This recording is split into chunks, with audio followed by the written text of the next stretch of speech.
I'm Mr. McMahon, if you don't know me. Leo, where are you? Not you, Leo. Other Leo. This is Leo. He's in charge of our weight training club here at Blair. So this is this is his gig going on today, and he's brought a guest speaker in. Let me give you a quick introduction to our guest speaker. His name is George A. James. George is a Pittsburgh native like myself, and he went to school for exercise science. He's been in personal training in the exercise field for over 20 years. He is a longshoreman in the Navy. He does a lot of Navy. Sorry, that's all right. He does a lot of personal training. He used to compete in powerlifting competitions or dual competitions. He holds a record for Maryland deadlift. Did some deadlift records, yes, for weight class. He'll talk a little bit more about that if you want to listen to that. He is he's written 2 different books on, maybe more on fitness. I know one on poetry, but today you're here for, he's here to talk about fitness. So he's strengthening and having a healthy heart. He's written a book on training your abdominals. And today he's here to talk to us about innovating more muscle fiber when you're working out so that you can get stronger. I'll shut up. Everybody give a big hand for... He's going to talk for a little while, tell you guys about some stuff, show you some stuff, and then we got some questions and answers at the end. Okay.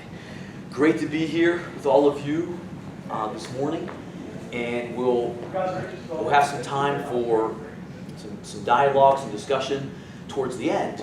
But right now, I want to go over some basic concepts of strength training. I do want to mention this. What I will share is not the end-all, be-all of training and physical exercise. It's one aspect, it's one component, okay? So that's important that I do mention that. I want to consider something here. There was an interesting book that came out some years ago by a therapist named Thomas Myers. And the book is rather technical, but we're not going to get too technical. We want to break things down, make things simple. But this book is called Anatomy Trains.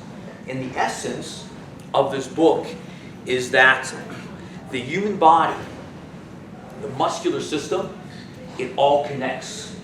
It all relates. We're never really just working one muscle at a time. Rather, we're training several muscles. And to be our very best or very strongest, we want to incorporate as much muscle as possible into what we're doing and performing to get the best results, to be the strongest we can be, the healthiest we can be, and to be the best athlete or mover that we are able to become and be. So that is the basic gist of that book. And as we look at other concepts in strength and in health, we begin to see that there's a lot of relationship. There's a lot of relationship into what Thomas Myers points out. And there's a lot of sources that indicate that.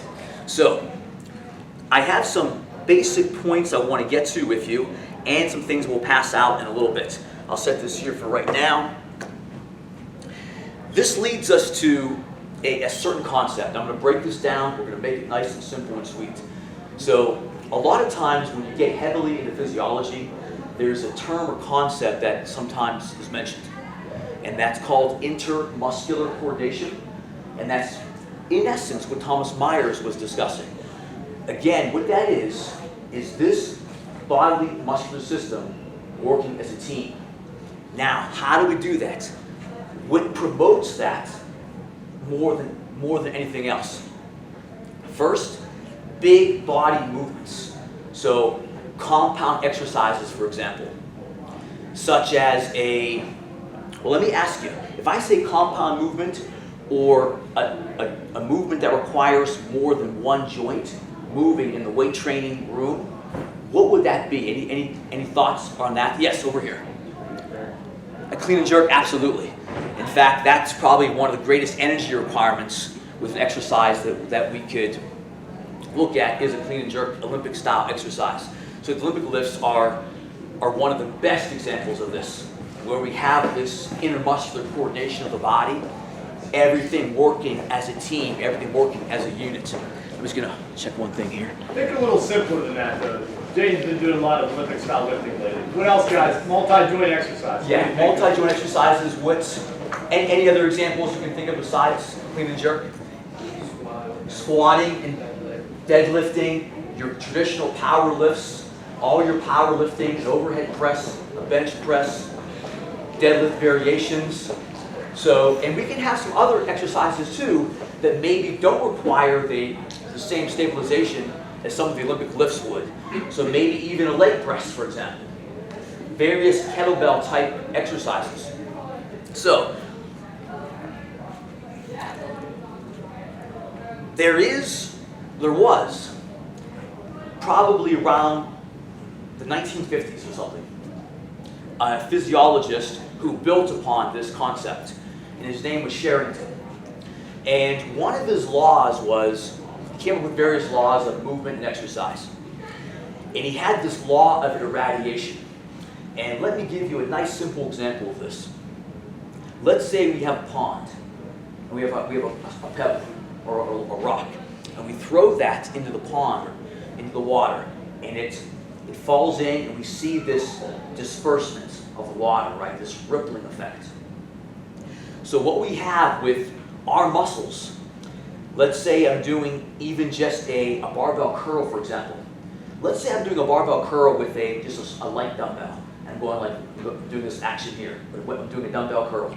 So I have this biceps head working for me. Now, let's say I change it to a big Olympic barbell, 7-foot barbell with maybe 10 pounds on each end. So I start to do this curl with a big Olympic barbell.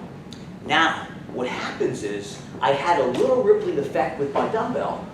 The biceps were activated. My forearm musculature was activated as well. Maybe a little bit more through my hand, the muscles of the hand as well. But when I add this barbell, or change the barbell, with a bigger implement and more weight, all of a sudden, yes, I get to activate the target muscle, but the muscles in the neighborhood also get activated too. Maybe with a larger barbell, as the weight goes up, my abdominal wall begins to activate too, because I'm stabilizing more, I'm forced to stabilize more through the entirety of the body. And this is basically the gist of, or the basis of, this law of irradiation. I'm focusing on a target area, but as the intensity increases, neighborhood muscles also begin to activate, and they have to. But here's the thing, that's how the body is designed to work. And we should respect that and obey that, because if we want to be strong, if we want to be the best athlete or just the best mover that we can be, that's what we want to do in essence. We want to challenge ourselves with gradual progression in some way, shape, or form. Okay? So we're going to add to that in a little bit here as well.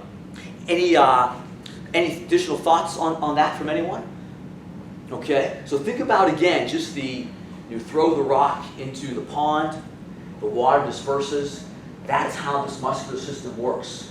As intensity increases, other muscles begin to work in the neighborhood as well. So it's never just this one target area, but there's teamwork throughout the muscular system that's working. And that allows us to be the best wrestler we can be, the best high jumper, the best football player, or just someone who wants to be strong and healthy throughout their entire life. Moving on here, I have a few items here that I want to highlight with you. So, let me mention this just to kind of just reiterate a point here. So if I'm considering a bench press or a military press, this is why something like a bench press or military press is better than a triceps push down. So greater muscle activation. Also, someone mentioned a squat deadlift earlier. This is also why, considering this law of irradiation and this muscular coordination, this is why a squat is better or more effective. Maybe that's a better way of putting it. More effective than just a leg extension or a leg curl. Okay? So the exercise selection is very, very key in magnifying this concept of this irradiation or this synchronicity of the muscular system. And that's just talking about just that teamwork effect of the muscles. So I want to mention something, always a very interesting subject, I think.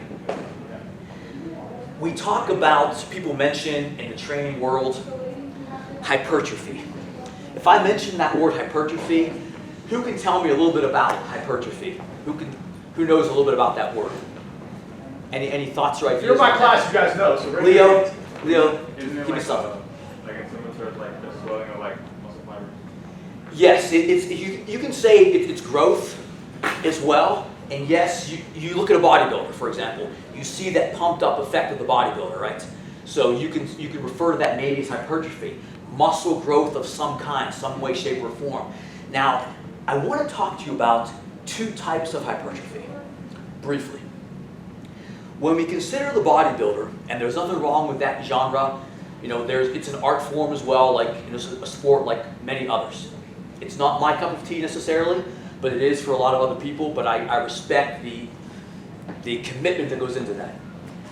Now, the bodybuilder pumps their muscles, generally speaking, with lighter loads, and they may train the body maybe 6, maybe 7 days a week, and they're emphasizing their chest and triceps one day, maybe their back and biceps the following day, maybe legs and abdominal work the third day, and they repeat the cycle with maybe some other types of movements. But they're looking for lighter loads, more volume, more repetitions, and they're trying to get that physique where they're in the mirror and they're striking the pose and they're doing all these types of movements for their sport and their competition. And they want to show those muscles as best they possibly can. That is called sarcoplasmic hypertrophy. It's more related to fluid buildup, fluid building up in the muscles. You get that pump-like effect in the muscular system and the various muscles of the body. And usually, oftentimes, they don't use exercises that promote the same intermuscular coordination effect. They might do more isolation movements, but they can also do squatting and deadlifting as well. Dorian Yates was a famous bodybuilder that was a big deadlifter. Ronnie Coleman was another. I just saw Ronnie Coleman a couple months ago, actually, in Ohio. He's not doing real well these days, but yeah, he's in a wheelchair, but he was posing for pictures, so God bless him. So keep that in mind. But let's talk about, what if we want to get stronger? Is that the same way to go about things? Check this out. So there's also another type of hypertrophy. We have the bodybuilding type of hypertrophy, if you just get the muscles pumped up, and that has some benefit for various reasons. But we also have another type of hypertrophy, but I watched it on Trip there, and that is called this myofibrillar hypertrophy, okay? What that details is the density of the muscle. And for the muscles to become more dense and to become stronger, we must train differently than a traditional bodybuilder would train. So we have, I'm going to pass this out, which demonstrates this, okay? Let me pass these over here. Maybe. If you don't have a copy, we'll get you one. But take one and just pass it along. So you get a sense of what I'm talking about here exactly. Just get a little time check there. We're doing good. So this just is a simple illustration of a muscle belly, and one illustration is showing the density of the muscle. The other is showing more of the pumped up effect of the muscle. Now the author of this is very biased, and you'll notice there that he calls the bodybuilding effect useless. I don't know if I would take it that far, because there is benefit for volume training. There's benefit to all types of training depending on the person and the goal. Let me give you a little example, a real life example. So I got a buddy down in Georgia, and he's been into MMA fighting and jiu-jitsu, and he's a good dude, but sometimes I get the impression every now and then he likes to show off, and he likes to share these workouts with me. And he sends me these workouts, and he's like, George, check this out, look at this, look what I'm doing, and look at this workout here. And he sent me something one day that was something like a CrossFit routine. Nothing wrong with CrossFit, I've been a CrossFit coach myself. But in this routine, it had all these different types of activities. different types of strength movements. There was rope climbing. It seemed like there was tree climbing. There was combative type of things, calisthenic and gymnastic type of things, which is great, and weight training and sort of farmer's walk types of activities as well. So, and I just asked him, hey Josh, this looks really cool. It looks like a tough workout for sure. But my questions would be this: who's doing the workouts and what is the goal? For him, it's probably a good routine. For an MMA guy, a jiu-jitsu guy, it's probably a good routine. And CrossFit, for example, has its pros and cons like anything else. There's not a end-all, a one-all, be-all of any type of form of training. Kettlebells is not the answer to everything. Neither is Olympic lifting. Neither is yoga or aerobics. Everything has its place. All movement is good. But if we want to specialize, if we want to hone in and be as strong as we can be, there are ways to do that. We have discussed a few of those with big body movements, which promotes that intermuscular coordination. But I want to give you a little list here in just a moment here. I've got a list of 6 things I want to share with you. And these are, and I could add to this as well. This isn't the end of this list for sure. But to get stronger, so what do we need to do? If we're trying to increase strength, we want to get the best out of the weight room experience, or we have aspirations for powerlifting or Olympic lifting, or we just want to be stronger because we feel better about ourselves, or maybe in our off season for our sport, we're trying to get stronger for that as well. Here are some things to consider. So we limit the repetitions. We don't do high volume repetitions. Now realize we're specializing now, and this is more for strength. If we're considering something like a bench press, a power clean, or a squat or deadlift, we want to keep the repetitions maybe to 5 or fewer. But the weight should be considerable. It should be enough stimulation for you. If you're just starting out, go easy. Gradual progression is the answer, even for the elite. Gradual progression is the answer. So, but ideally, you want to have reps of 5 repetitions. So sets of 5 repetitions. You can maybe do 2 sets, 2 working sets at least, because we get the best strength gains. According to some research, the best strength gains come between the first and second set. The third set is even better. The 4th and 5th set is good. However, after the 5th set, the law of diminishing returns sets in, and we don't get much benefit after that. If we want to just focus on strength, maybe 2 sets is enough. If we want to get a little bit more muscle development, probably 4 or 5 sets is a little bit better.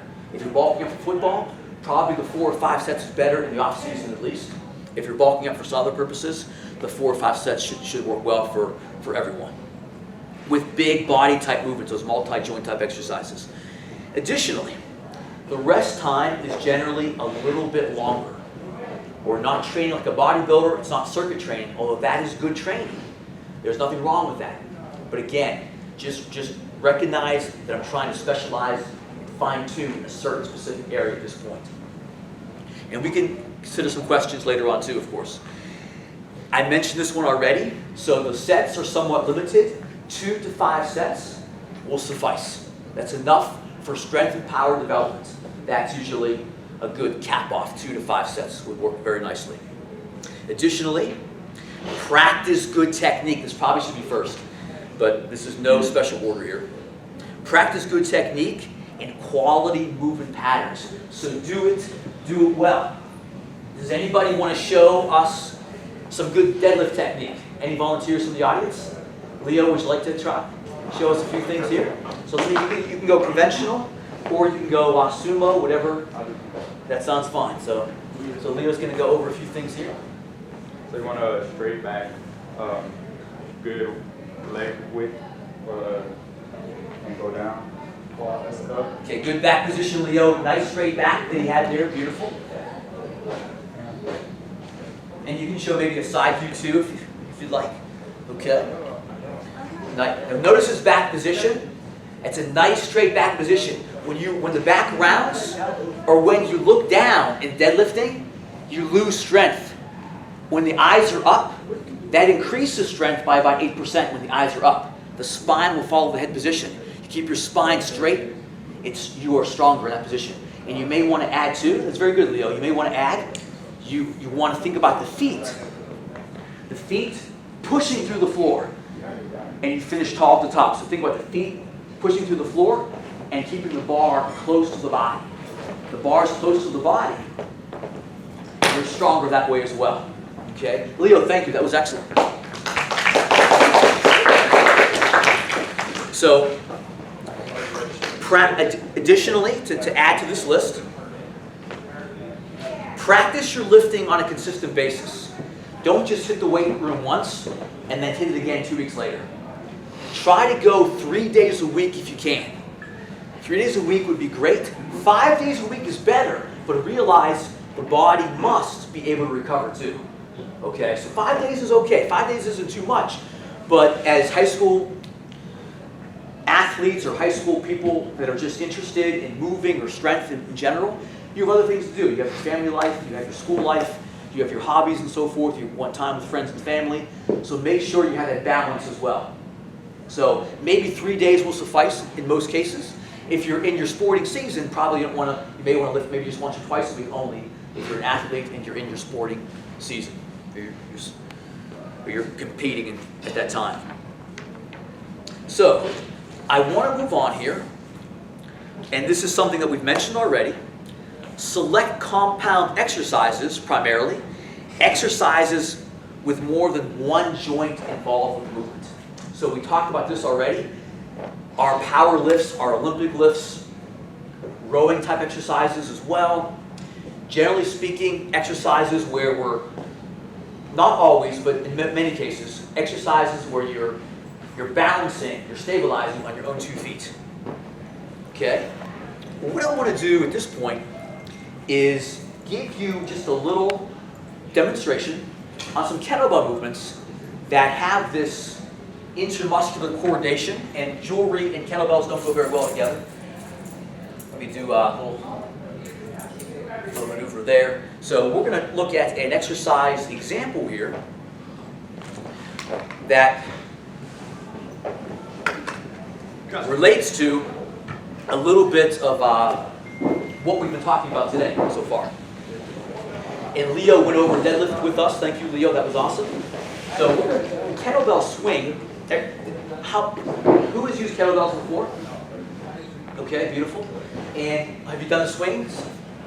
Okay, so you've done swings. So the swing can be done with 2 hands or 1 hand. All right. Now, of course, you think about deadlift. You're pushing feet through the floor. I do a little rotation, but this also would be an example of my intermuscular coordination. Make sure I don't drop this on the floor. So this is my basic swing here. Now, to that intermuscular coordination as an example, what we can also do is we talked about magnifying things, expanding things, making it more intense. Because what that does is make the muscular system stronger. So how can I do that with my kettlebells?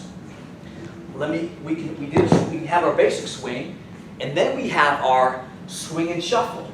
Does anyone know the swing and shuffle move? Okay. So what I'll do, I'm going to do a swing and shuffle. Then I'm going to do a swing with my right. My right and left foot will follow as I do this. And I'll do for balance. I'll do the left coming back. So I'll go just to the setup there I have on the right. So here we've got this action there, and notice the hip. I'm always going to keep those hips engaged as I do this. But this is tremendous for athletes especially.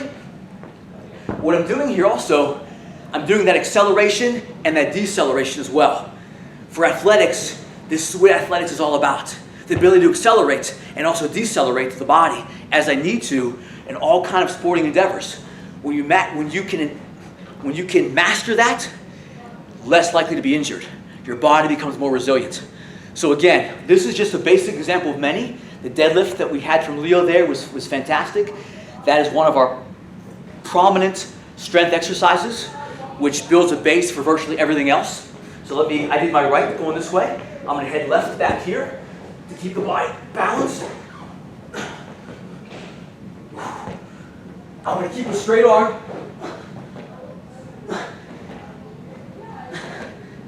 So that's an example of just that concept we talked about a little bit earlier of that coordination of the muscular system.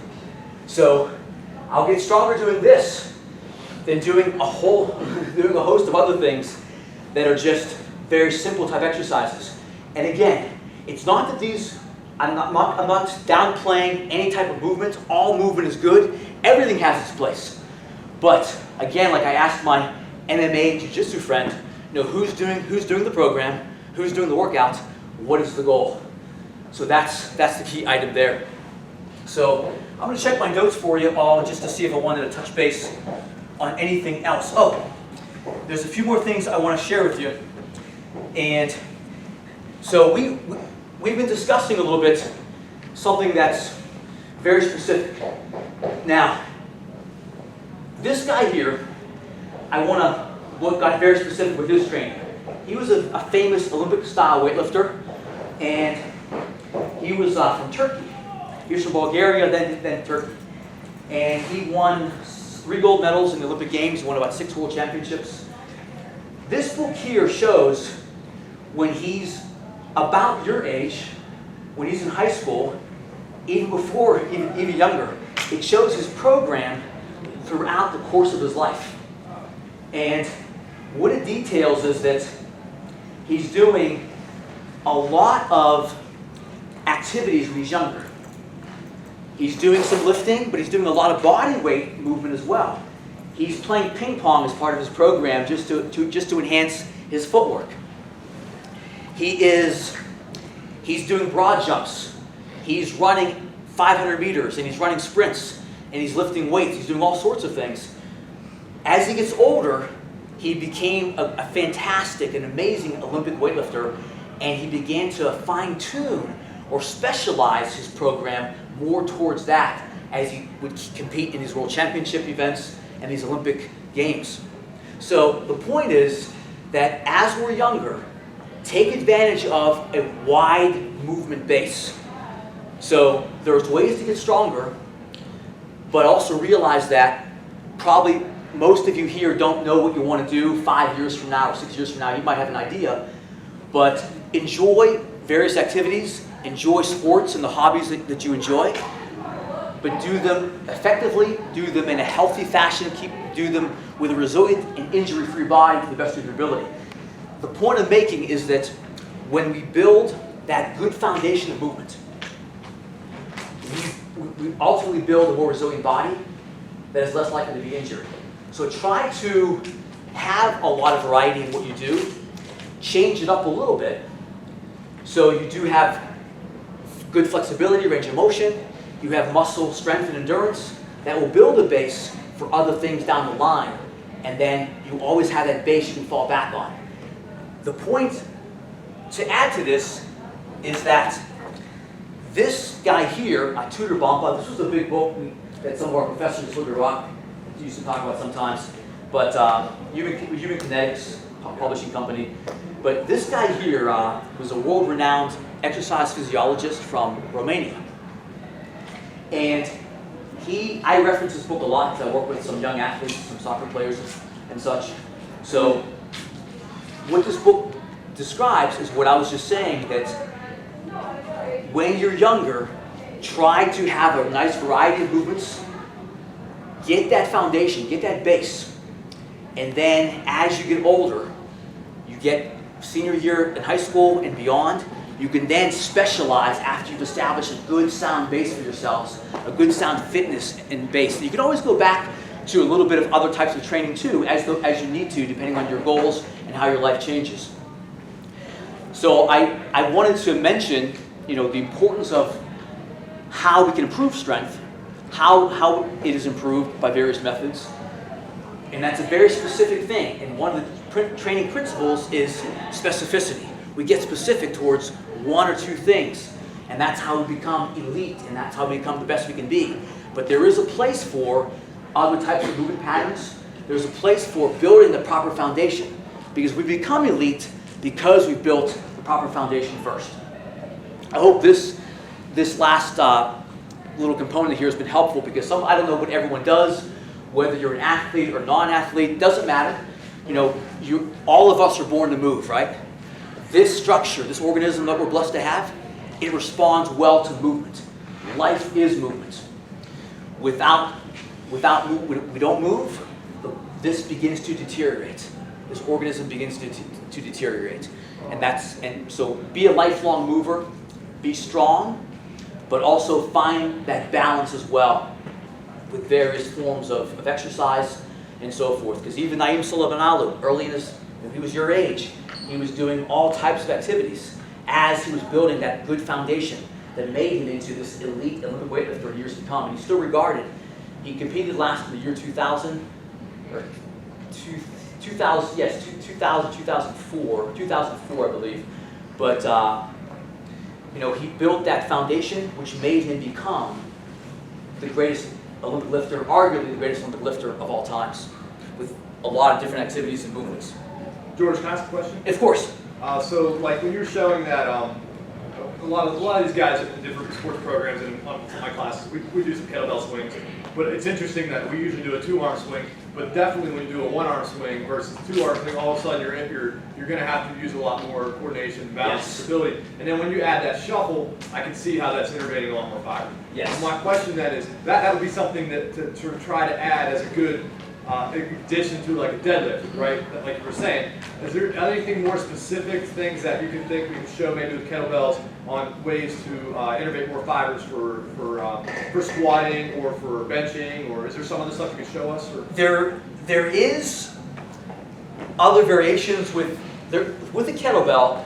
We can do all types of different movements as well. Oftentimes we think of the kettlebell as an explosive tool, explosive power type implement for weight training. It can be also just brute raw strength. Like a Turkish get-up or something. Turkish get-up is, in fact, one program. Can you demonstrate a Turkish get-up for them also? I can, yes. So, make you work. So here's the one thing, the Turkish get-up. This would be a great way to integrate the fibers. I wouldn't say this is complementary to the bench press, but actually, no, I probably would say that it is, just for this reason. The bench press is so anterior, so the bench press is all here. So it has limitations to it as far as its development. So the bench press should be balanced out with other things. Sometimes people develop shoulder injuries and problems because all they do is bench press. So we want to make sure we have that balance.